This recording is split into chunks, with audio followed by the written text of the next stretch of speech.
I recently got the chance to use the Qualcomm X Elite powered Asus VivoBook S15, and even though I only spent around an hour with the device, I can tell you that it truly felt different compared to any Windows laptop I tested. And I even ran a few benchmarks to get a general overview of what these machines are and can do. So here are 5 things that you need to know about the Asus VivoBook S15.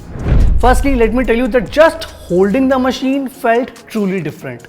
I recently tested the same laptop's Intel powered version, and compared to that, this one just felt better built. Like the hinge was really smooth, sturdy, and the chassis had no flex at all. And even the flex in the middle of the screen, which I encountered in the Intel version, wasn't as pronounced here as well. Moreover, the touchpad was installed with super precision, so much so that it felt like a haptic touchpad, but it wasn't. I tried to confirm the same with Asus, but they told me that it is still using a mechanical touchpad. The keyboard was just as good as the Intel version though, and so was the 3K 120Hz OLED display. It was vibrant, it was bright, and was clearly better than the Liquid Retina XDR display on the Apple MacBook Pro. However, it did suffer from some reflections, but I can only give my final verdict on it when I get the laptop here for a full review. And this brings me to my second point, and that's performance.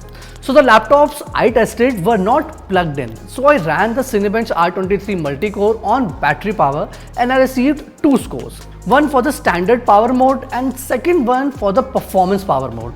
But I can't be sure whether these tests are final because the surface on which the laptop was placed had a flowy tablecloth, so the air vents could have been obstructed. Moreover, the laptop has 4 power modes: Whisper Quiet, Standard, Performance and Full Speed mode. Asus has said that they went out of their way to make the SoC deliver around 50 watts in a thinner light chassis. Now, this is one of the important things about the X Elite, and that is that a lot of OEMs are going to customize the chip based on their requirement. If they want efficiency, they will do that. If they want performance, they will do that. In the end, they will have a lot of freedom to customize the chip.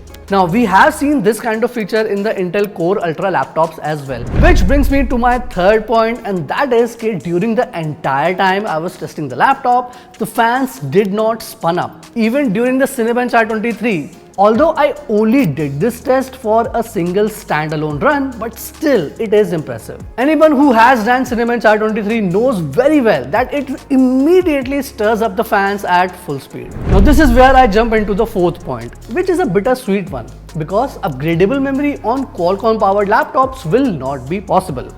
Because the 16GB LPDDR5X RAM the VivoBook comes with is baked onto the SoC itself. Its disadvantage is that it is unupgradable, but its advantage is that the RAM speed that you get is utterly, blazingly fast. Not just in terms of read and write speed, but also latency. Its latency is even faster than the unified memory on the M3 MacBook Pro, which is absolutely ridiculous. And this is one of the reasons why simply using the X Elite powered VivoBook felt so snappy. And on top of that, the good news is that the storage is upgradable. Lastly, when it comes to real-world performance, there are 2 ways this laptop will run apps. One through a built-in emulator made and managed by Microsoft and Qualcomm called Prism, and it works very discreetly. Like you wouldn't even know it, and it will keep running in the background, allowing you to easily run x86 apps that you run in Intel or AMD powered laptops, or so they claim. And the second method is developer side optimization. This will result in as native ARM apps and will truly allow you to experience the full performance of these chips. Let me explain it in a simpler way. For instance, if a game is optimized for ARM like World of Warcraft or Minecraft, then it will run at full performance on the VivoBook S15. But if it isn't, then it will run via the Prism emulator and will lose some performance in the process. Moreover, the games that require anti-cheat like Gears 5 and Valorant will likely not work as well. So that was all I could find with my limited time with the VivoBook S15. Keep subscribed to the channel because I will drop a full review once I get my hands on the laptop. Until then, bye bye and take care.